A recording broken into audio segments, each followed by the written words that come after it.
사랑이 많으신 하나님 아버지 감사드립니다. 수요일 저녁을 구별하여 하나님께 나와 예배로 영광 올려드리는 믿음의 인생 될 수 있도록 인도하여 주셔서 감사합니다. 오늘도 하나님 앞에서 믿음의 반응을 온전히 하는 예배자가 되길 원합니다. 하나님을 사랑해서 드리는 예배를 드리길 원합니다. 분주하고 혼란한 내 마음은 내려놓게 하여 주시고 나의 마음과 생각을 하나님께 오로지 집중하여 하나님의 원하심대로 반응하는 우리의 예배가 될 수 있도록 인도하여 주시옵소서. 말씀을 사모하는 마음을 허락하여 주시고 생명력 있는 말씀 앞에서 변화되겠다는 그런 결단의 마음 가운데서 하나님의 말씀대로 변화되는 역사가 일어나게 하여 주셔서 우리의 남은 인생이 하나님의 원하심대로 사라지는 역사가 일어나는 믿음의 인생들, 하나님을 기쁘시게 하는 사람들이 다 될 수 있도록 인도하여 주시옵소서. 감사드리며 예수님의 이름으로 기도드립니다. 아멘. 다시 말씀 보시겠습니다. 오늘 주신 하나님의 말씀은 마태복음 1장 18절부터 25절까지 말씀입니다. 마태복음 1장 18절부터 25절까지 한 절씩 교독하시고 마지막 절은 합독하겠습니다. 예수 그리스도의 나심은 이러하니라. 그의 어머니 마리아가 요셉과 약혼하고 동거하기 전에 성령으로 잉태된 것이 나타났더니 그의 남편 요셉은 의로운 사람이라 그를 드러내지 아니하고 가만히 끊고자 하여 이 일을 생각할 때에 주의 사자가 현몽하여 이르되 다윗의 자손 요셉아 내 아내 마리아 데려오기를 무서워하지 말라. 그에게 잉태된 자는 성령으로 된 것이라. 아들을 낳으리니 이름을 예수라 하라. 이는 그가 자기 백성을 그들의 죄에서 구원할 자이심이라 하니라. 이 모든 일이 된 것은 주께서 선지자로 하신 말씀을 이루려 하심이니 이르시되 보라 처녀가 잉태하여 아들을 낳을 것이요 그의 이름은 임마누엘이라 하리라 하셨으니 이를 번역한즉 하나님이 우리와 함께 계시다 함이라. 요셉이 잠에서 깨어 일어나 주의 사자의 분부대로 행하여 그의 아내를 데려왔으나 아들을 낳기까지 동침하지 아니하더니 낳음의 이름을 예수라 하니라. 아멘. 사랑하는 참평학교의 성도님들 모두에게 하나님의 크신 은혜와 은총이 언제나 함께 하시기를 주님의 이름으로 축복합니다. 오늘 말씀의 제목은 주의 사자의 분부대로 행하여 라는 제목의 말씀인데요. 요셉이라는 사람을 통해서 함께 은혜를 나누고자 합니다.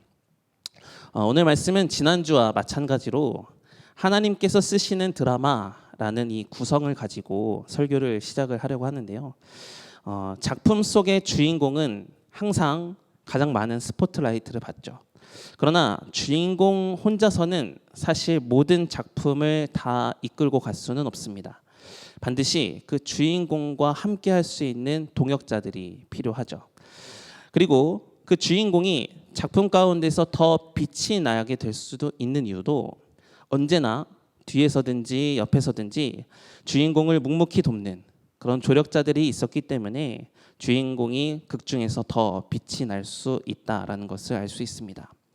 그래서 어떤 영화에서는 단 한 번의 장면, 또 단 몇 초의 등장, 단 한마디의 아주 적은 분량일 수 있지만 그 조력자의 존재감만으로도 이야기 전체의 흐름을 바꿀 수 있는 작품들도 찾아볼 수 있는데요. 이런 것들은 조연들의 영향력이 그만큼 크다. 그들의 조연들의 역할도 결코 무시할 수 없다라는 것을 반증하고 있죠. 성경에서도 보면 이러한 주인공을 돕는 조력자들의 이야기가 심심치 않게 나옵니다. 먼저 출애굽기 17장의 말씀을 보면 이제 모세와 이스라엘 군대가 아말렉과의 전쟁을 벌이게 되는데 모세의 팔이 내려오면 이스라엘 백성들이 지고 모세의 팔이 올라가면 이스라엘 백성들의 군대가 이기는 모습, 그 모습을 지켜보고 있던 아론과 훌은 이 모세의 팔이 내려오지 않도록 좌우에서 팔을 받쳐준 사람들로 등장을 합니다.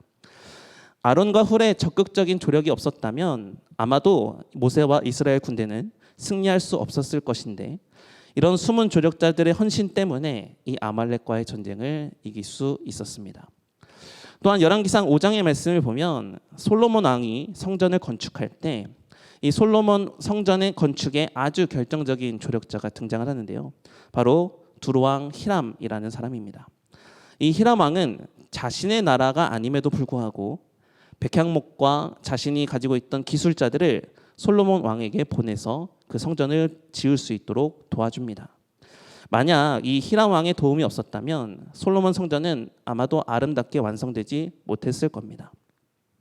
이 밖에도 보면 예수님과 함께 사역을 했던 12명의 제자들, 그 12명의 제자들뿐만 아니라 예수님의 발에 향유를 부었던 마리아, 그리고 예수님께 무덤을 드렸던 아리마대 사람 요셉, 또 사도 바울을 도와서 함께 사역을 했던 브리스길라와 아굴라 부부, 또 사도 바울의 건강을 책임지며 함께 동역했던 누가 역시도 화려하지 않았고 그들의 삶은 비교적 조용했지만 하나님의 사역에 반드시 필요한 사람들이었기 때문에 하나님의 역사를 완성하는데 아주 결정적인 역할들로 참여했던 것을 살펴볼 수 있습니다.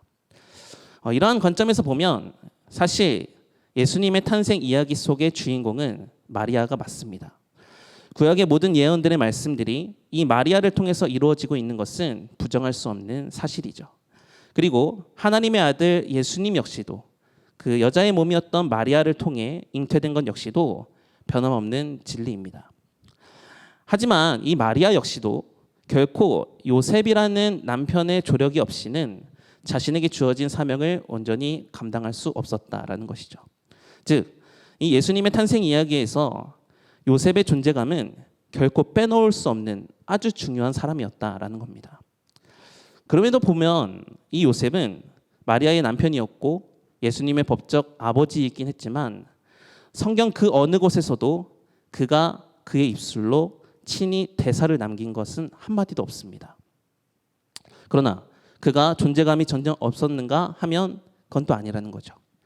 말이 아닌 행동하는 모습으로 보였던 요셉의 순종, 그리고 묵묵한 헌신의 삶 이면에 하나님의 사람으로서 보여야 될 하나님을 향한 전적인 믿음이 하나님의 구원사에서 매우 중요했던 것을 오늘 본문을 묵상하면서 살펴볼 수 있었습니다. 그래서 저와 여러분 역시도 오늘 이 본문의 말씀, 요셉의 말씀을 통해서 요셉은 어떤 마음으로 하나님의 구원사의 계획을 받아들였는가, 그리고 이후에 어떤 삶을 어떻게 살아냈는가, 우리가 본받아야 될 믿음은 무엇인가 함께 살펴보고자 합니다. 먼저 오늘 본문 마태복음 1장 18절의 말씀 우리 한번 다시 읽어보겠습니다. 마태복음 1장 18절의 말씀입니다. 시작. 예수 그리스도의 나심은 이러하니라. 그의 어머니 마리아가 요셉과 약혼하고 동거하기 전에 성령으로 잉태된 것이 나타났더니. 아멘. 오늘날의 약혼식은 결혼 전에 결혼을 약속하는 예식, 이 정도의 의미가 있지만 이 당시 유대 사회에서 약혼이라는 것은 이미 법적인 부부가 되었다, 이런 것과 비슷한 효력을 지닌 아주 중요한 예식 중 하나였습니다. 그런데 약혼 후에 여인이 임신했다라는 이 소식은 결혼을 준비하던 남자에게는 정말 말로 다할 수 없는 충격과 혼란을 가져다주는 사건이었죠. 분명 이 요셉은 마리아의 임신 사실을 전해 듣고서 마리아를 향한 깊은 배신감 또는 실망감을 느꼈을지도 모르고 앞으로 마리아와 자신에게 닥칠 사회적인 시선과 오해들을 생각해 본다면 괴로움도 굉장히 컸을 거다라고 생각합니다. 더 나아가 당시 유대 율법에 따르면 약혼 중인 여인이 다른 이의 아이를 가진 것으로 의심될 경우 공개적으로 고발하여 돌에 맞아 죽게 할 수도 있었습니다. 그러니까 요셉도 이러한 사실을 누구보다도 잘 알고 있었던 사람이었죠. 그래서 이 마리아의 임신 사실을 안 순간부터 마리아와 맞닥뜨린 이 상황들을 어떻게 대처하면서 살아야 될까? 그 이후의 상황들에 대해서 어떻게 반응을 보여야 되는가? 마리아를 공개적으로 고발해서 율법으로 말미암아 심판을 받게 할 것인가? 아니면 그런 사랑하는 마리아와의 관계를 조용히 정리해서 그녀를 살려줄 것인가? 이러한 선택지 가운데에서 아마 요셉은 매우 깊은 고민을 했을 겁니다. 그런데 성경을 보면 요셉이 이러한 깊은 고민이 있었다라는 것을 알매도 불구하고 성경은 오히려 요셉이 가졌던 고민을 얘기하기보다 오히려 요셉이 가졌던 성품에 대해서 소개를 하고 있습니다. 오늘 보면 19절의 말씀 우리 같이 한번 읽어보겠습니다. 시작. 그의 남편 요셉은 의로운 사람이라 그를 드러내지 아니하고 가만히 끊고자 하여. 아멘. 성경은 요셉을 무슨 사람이라고 표현하죠? 의로운 사람이라고 표현합니다.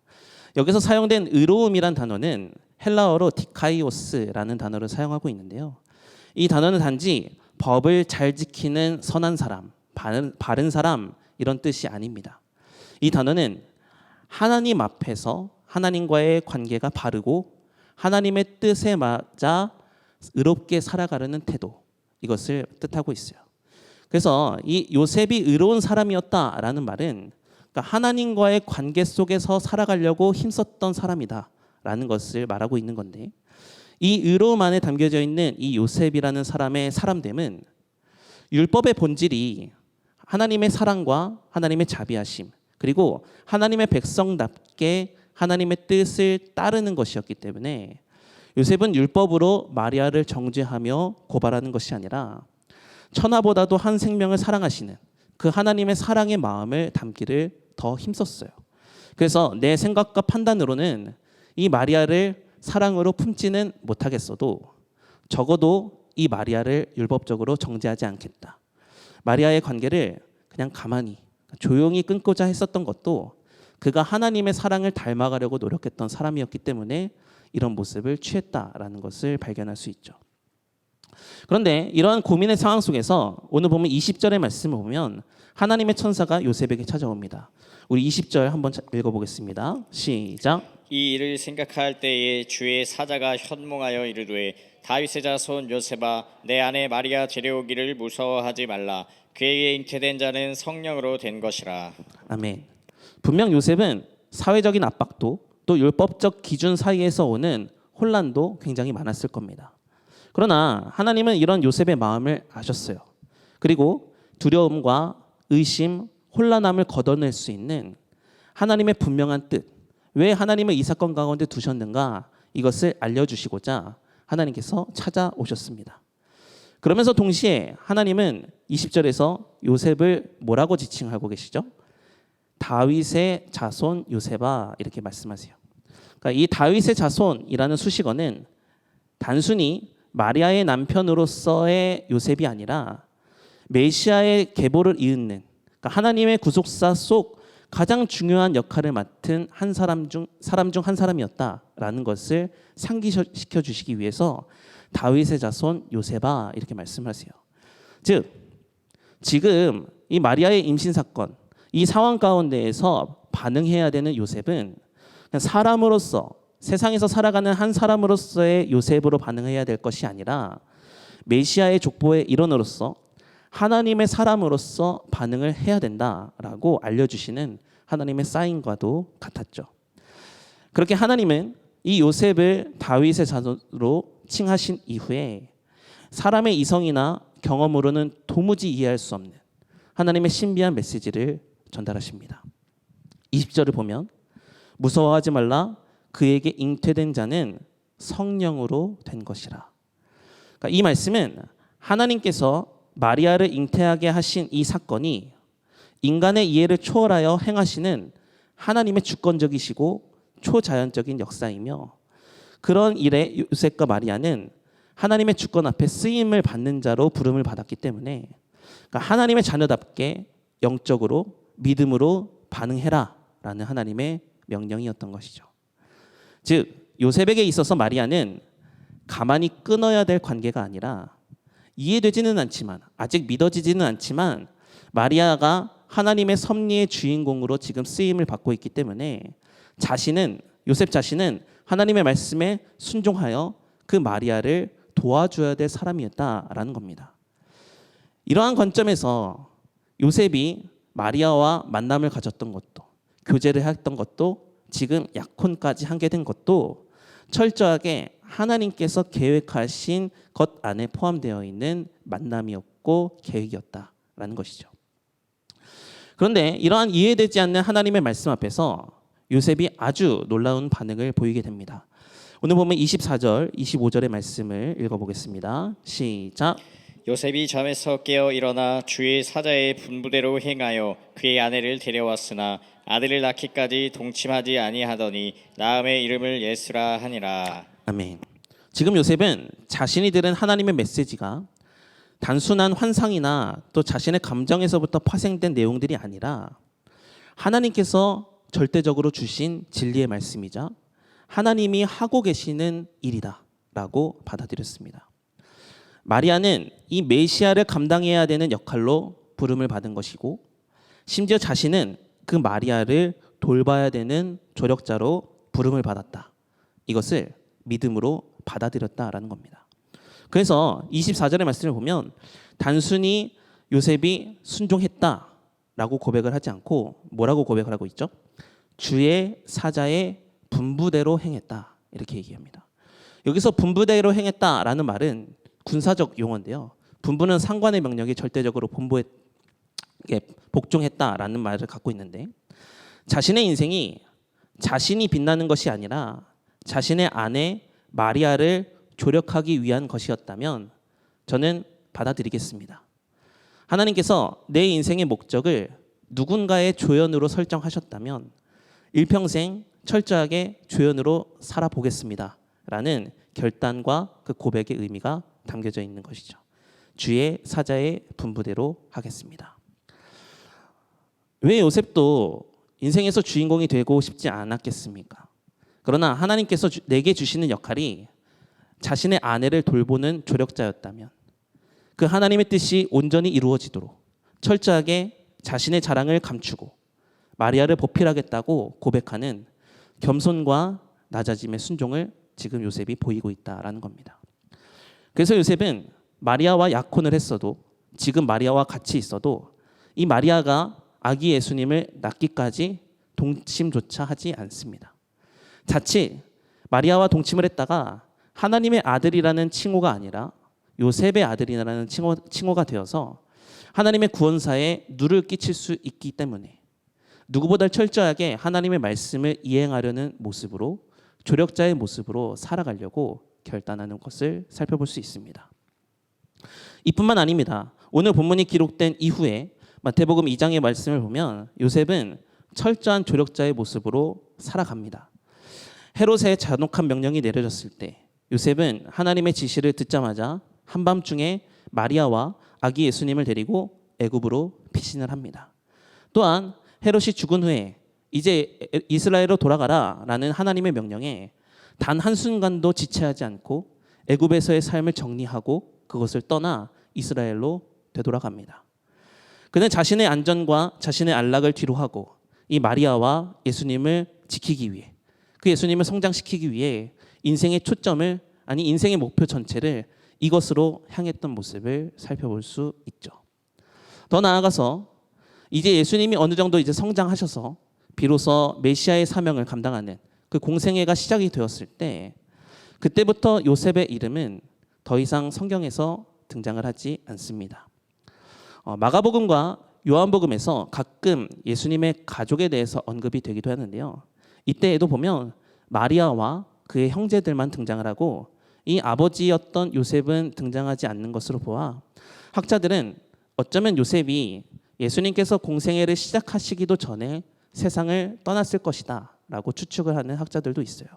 그러니까 한마디로 말한다면 그의 인생은 세상적인 관점에서는 찬란하게 빛이 나지는 못했습니다.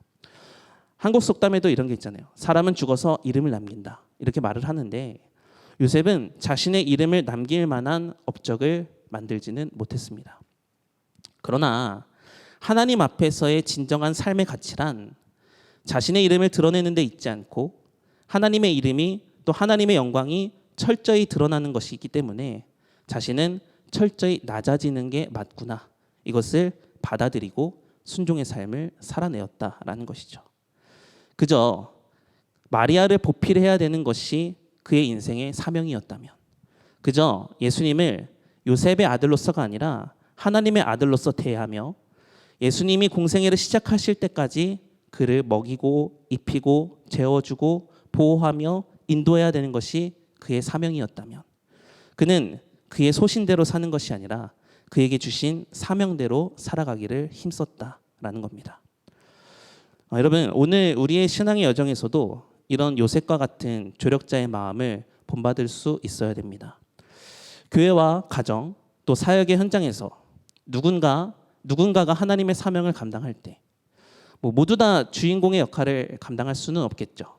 때로는 우리가 함께하는 자들의 짐을 덜어주고 때로는 기도로 돕고 때로는 격려하며 때로는 실질적인 헌신을 보이며 낮아짐의 섬김, 겸손함의 순종을 감당하는 사람들이 될 수 있어야 됩니다. 또 하나님께서 때로는 주인공으로 사용하실 때도 있겠죠. 그때는 주인공으로 마음껏 쓰임을 받으면 되겠지만 때로 하나님께서 누군가의 조연이 되라, 누군가를 철저히 섬기라 라고 말씀하신다면 그런 주인공이 되고 싶은 욕심을 내려놓고 다른 이들을 빛나게 하기 위해, 아니 하나님을 기쁘시게 하기 위해 한 발 뒤에서 묵묵히 서보는 순종도 하나님과 사람 앞에 온전히 보일 수 있어야 됩니다.